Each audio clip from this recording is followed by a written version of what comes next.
अस्सलामु अलैकुम वरहमतुल्लाहि वबरकातुहू।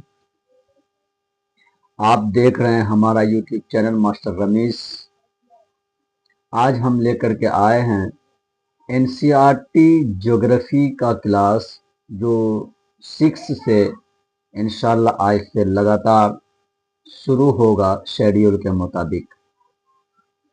तो ये एनसीईआरटी शुरू करने का जो है मेरा मकसद ये है कि जितने भी एग्जाम्स होते हैं उसमें अधिकतर सवालात या प्रश्न जो है वो एनसीईआरटी से रिलेटेड होता है, एनसीईआरटी से ही होता है देखा जाए तो। हमारे लिए या फिर किसी भी प्रतियोगिता परीक्षाओं के लिए 6 to 12 का एनसीईआरटी, चाहे वो सोशल से हो या फिर साइंस या फिर मैथ, तो ये बहुत ही कारआमद साबित होता है। तो इसीलिए आज हम और अब से ये सिलसिला इंशाल्लाह जारी रहेगा कि जो है 6 से पहले हम स्टार्ट करेंगे और स्टार्ट कर रहे हैं। ज्योग्राफी चलेगा, इसी के बाद फिर हम इतिहास का चलाएंगे, फिर जो पॉलिटी का चलाएंगे, फिर इसी तरह से फिर 7, 8, 9, 10, 11, 12 का लगातार चलता रहेगा। और ख़ास बात यह है कि अगर किन्हीं को नोट्स पीडीएफ की अगर मतलब दरकार हो, ज़रूरत हो, तो हमारे जो ये नंबर दिया हुआ है इसमें स्क्रीन पर आएगा वो नंबर, या फिर हम यहाँ पर लिख देते हैं कि 8757779888। ये मेरा व्हाट्सएप नंबर भी है। आप इसमें जो है व्हाट्सएप करके इस पीडीएफ को मंगा सकते हैं। तो एक रिक्वेस्ट है कि इस क्लास को आप एंड तक देखें, इंशाल्लाह बड़ा फायदा पहुंचाएगा। इसलिए आप हमेशा अपडेट रहें। हमारे यूट्यूब चैनल मास्टर रमीज को सब्सक्राइब कर लीजिए और साथ साथ बेल आइकन को भी दबा दीजिए, ताकि जो है जो भी वीडियो अपलोड किया जाए सीधे आपके मोबाइल स्क्रीन पर पहुंचे और उससे आप फायदा उठा सकें। तो चलते हैं हमारा क्लास की तरफ, यानी कि एनसीईआरटी सार आप स्क्रीन पर देख भी रहे हैं। ये एनसीईआरटी सार है। सौर मंडल में पृथ्वी जो हमारा पहला चैप्टर है, जो छठे क्लास का जो पहला चैप्टर है वो है सौर मंडल में पृथ्वी पार्ट 1।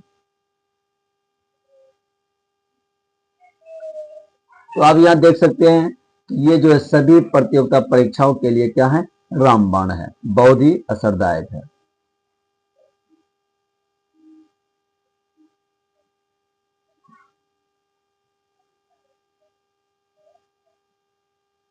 चलते हैं, देखिए कि संपूर्ण आकाश छोटी छोटी चमकदार वस्तुओं से भर जाता है, जिनमें से कुछ चमकीले होते हैं एवं कुछ धुंधले और कुछ टिमटिमाते हैं। तो ये जो है आकाश के बारे में कहा गया है कि आप रात्रि के समय में जब आकाश को देखते हैं, आसमान को देखते हैं, तो देखना कितना ही मनोरम दृश्य होता है, कितना अच्छा लगता है। और हम बार बार जो है हमारी निगाहें आसमान की तरफ रात में उठ जाती है, ताकि उसकी खूबसूरती और उसके मनोरम दृश्य का नजारा कर सकें। तो इसलिए जो है कहा है कि ये जो है चमकीले और कुछ धुंधले होते हैं, कुछ ब्लैक टाइप के होते हैं, और टिमटिमाहट, जिस तरह से ट्विंकल ट्विंकल लिटिल स्टार है, यानी कि ट्विंकलिंग करते हैं, टिमटिमाते हुए नजर आते हैं, प्रतीत होते हैं। तो इसको देखना, आसमान को देखना बड़ा ही अच्छा लगता है। तो दूसरा पॉइंट है कि पूर्ण चंद्र को महीने में एक ही बार देखा जा सकता है। यह पूर्ण चंद्र वाली रात पूर्णिमा फुल मून कहलाता है। यानी कि आप महीने में चंद्रमा को जो फुल है, जो फुल साइज है, उसका एक ही दिन देख सकते हैं, जिसको पूर्णिमा यानी कि 14वीं का तारीख, 14वीं का चांद जो पूरे आबोताब में रहता है और ये पूरे राउंड में रहता है, और इसकी रोशनी भी उस दिन तेज हो जाती है और बहुत ही प्यारा लगता है। तो ये जो है उस दिन पूर्णिमा यानी कि फुल मून का नाइट होता है, फुल मून का नाइट होता है। तो क्या है कि फिर 15 दिन के बाद इनका आकार घटकर पतली पट्टी जैसी हो जाती है, जिसे देख पाना मुमकिन नहीं। यह रात अमावस्या यानी कि न्यू मून वाली रात कहलाती है। आप देखते हैं कि 15 दिन के बाद 14वें दिन के बाद हम लोग अपने इसमें क्या बोलते हैं, घट्टी मार देता है, यानी कि घट जाता है, घट घट करके इतने रिबन जैसा हो जाता है, बहुत पतली पट्टी जैसी हो जाती है। तो उसको फिर देख पाना मुमकिन नहीं होता है, फिर उसको हम देख नहीं पाते हैं और फिर उसमें उतनी रोशनी नहीं होती है। तो उस दिन जो है न्यू मून का नाइट रहता है, यानी कि अगली रात को एक नए चांद का को दिखाई देगा, यानी कि नए चांद दिखाई देगा। तो 15 दिन के बाद क्या होता है, घट्टी मार देता है, चांद घट घट करके छोटा हो जाता है। तो दिन के समय में आकाशीय पिंड को देख पाना संभव नहीं, इसलिए क्योंकि दिन के समय सूर्य और रोशनी अत्यधिक तेज होती है।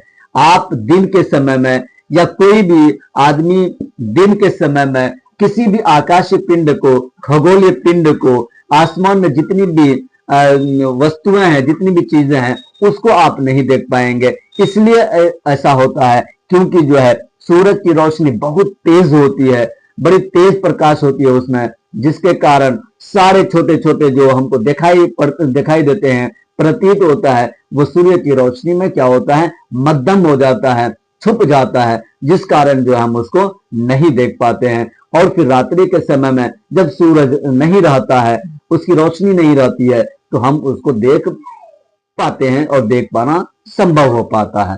तो सूर्य, चंद्रमा तथा वे सभी वस्तुएं जो रात के समय में आसमान में चमकती है, खगोलीय पिंड कहलाता है।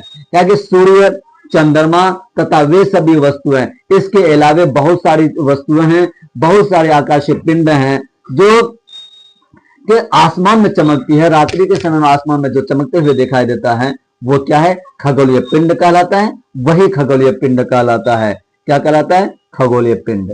तो चलते हैं, वैसा खगोलीय पिंड जो आकार में बड़े, गर्म तथा इसमें अपनी उष्मा, प्रकाश और ये गैस से भरे होते हैं, तारा कहलाता है। सूर्य भी क्या है, एक तारा है।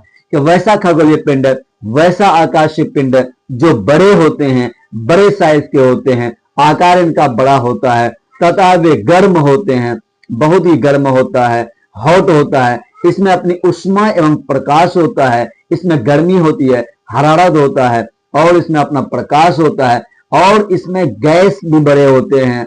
तो ये क्या कहलाता है, स्टार कहलाता है। क्या कहलाता है, तारे कहलाते हैं। आप जानते हैं कि तारे में जो है अपनी रोशनी होती है, खुद की रोशनी होती है, उष्मा होता है, दर्जा हरारत होता है उसमें, और तो और उसमें जो है क्या होता है कि वो बड़े होते हैं और गर्म होता है। तो इसलिए जो तारे का ये डेफिनेशन है, तारे की यह परिभाषा है। और आगे का है कि सूर्य भी क्या है, एक तारा ही है। सूर्य, हम जिस तारे को, जिस स्टार को हम लोग सूर्य बोलते हैं, दरअसल वो क्या है कि तारे ही हैं, तारा का ही एक पार्ट है। तो रात्रि के समय में आकाशीय पिंड जो हम देखते हैं, उसकी उष्मा या प्रकाश को महसूस नहीं कर पाते। यहां कर पाते हैं, ये कर पाते क्योंकि वे हमसे अत्यंत दूरी पर स्थित है एवं अत्यंत छोटे दिखाई पड़ते हैं। कारण कि रात्रि के समय में, रात के समय में आकाशीय पिंड, खगोलीय पिंड को देख पाना मुमकिन नहीं है, क्योंकि वो हमसे बहुत अधिक दूर है, बहुत अधिक दूरी पर है, जिसके कारण जो हम उसको नहीं देख पाते हैं। आप इससे पता कर सकते हैं कि जो है जब हम किसी पतंग को उड़ाते हैं या आकाश में, बहुत दूर आकाश में पक्षी उड़ते हुए नजर आता है, तो हम उसको बहुत छोटी साइज में देखते हैं, बहुत छोटे साइज में देखते हैं। पतंग का साइज छोटा हो जाता है। तो सूर्य और तारे या दिगर आकाशीय पिंड हमसे करोड़ों गुना दूर में है, करोड़ों जो है किलोमीटर दूर है। तो इसको देख पाना क्या है कि संभव तो है, लेकिन जो है हम उसको बड़े साइज में नहीं देख पाते हैं। क्या कि तारों का ऐसा व्यवस्थित समूह जिसे देखने पर किसी आकृति जैसा मालूम पड़ता है, यह नक्षत्र मंडल कहलाता है। यानी कि तारों का ऐसा समूह, तारों का ऐसा व्यवस्थित समूह जो क्या तरतीब के साथ बनाया गया एक ऐसा चित्र जो हमको दिखाई देता है, या दिखाई हुई प्रतीत होता है, ऐसे ही व्यवस्थित समूह को हम लोग नक्षत्र मंडल का कहते हैं, नक्षत्र मंडल कहते हैं। उसे क्या कहते हैं? नक्षत्र मंडल। तो अर्सा मेजर या बिग बेयर नक्षत्र मंडल का ही एक उदाहरण है। अर्सा मेजर या बिग बेयर जो हम लोग एक चित्र देखते हैं, एक तो वो क्या है कि वो नक्षत्र मंडल का ही पार्ट है, हिस्सा है। स्मॉल बेयर या सप्तऋषि, सात ऋषि संत एक ऐसा नक्षत्र मंडल है जिसे सरलता से पहचाना जाता है। इसमें 7 तारे होते हैं जो अर्सा मेजर का भाग है। कि सप्तऋषि स्मॉल बेयर जिसमें 7 तारे होते हैं, ये नक्षत्र मंडल का ही हिस्सा है जिसे रात्रि के समय में देख पाना बहुत सरल है, और इसे जो है देख पाना क्या है, बहुत सरल है। तो इस तरह से क्या है कि सप्तऋषि तारों का एक काल्पनिक सीधी रेखा मान ले, सप्तऋषि को एक काल्पनिक सीधी रेखा मान लेने पर वह जिस तारे की ओर इंगित करेगा वो ध्रुव तारा कहलाएगा। यानी कि 7 तारों को अगर एक सीधी रेखा में उसको हम मान लें, काल्पनिक रेखा की तरह मान लें, तो वो जिस तारे की ओर इंगित करेगा, दिखाएगा, इशारा करेगा, वो तारा कौन सा तारा कहलाएगा? ध्रुव तारा कहलाएगा। ध्रुव तारा कहलाएगा। क्या बोलते हैं? पोलर स्टार कहलाएगा। ये जो है प्राचीन काल में रात के समय में तारे से दिशा का निर्धारण यानी कि उत्तर दिशा का पता चलता था। और रात्रि के समय में प्राचीन काल में जब इस तरह से कोई भी दिशा देखने वाला यंत्र नहीं आया था, तो उस वक्त जो है लोग इसी तारे को देख करके, इसी उत्तरी ध्रुव के तारे को देख करके क्या दिशा का निर्धारण करते थे और फिर अपने दिशाओं पर चल पड़ते थे। ये रात्रि के समय की बात है।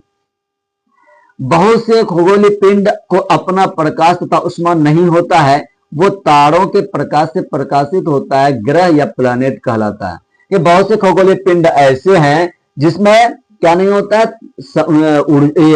उष्मा नहीं होता है, गर्मी नहीं होती है उसमें, और फिर अपनी रोशनी भी नहीं होती है, प्रकाश नहीं होता है। ये सूर्य या फिर दिगर तारों के प्रकाश से क्या होते हैं? प्रकाशित होते हैं। दिगर का उष्मा लेकर के ये क्या होते हैं? उष्मित होते हैं।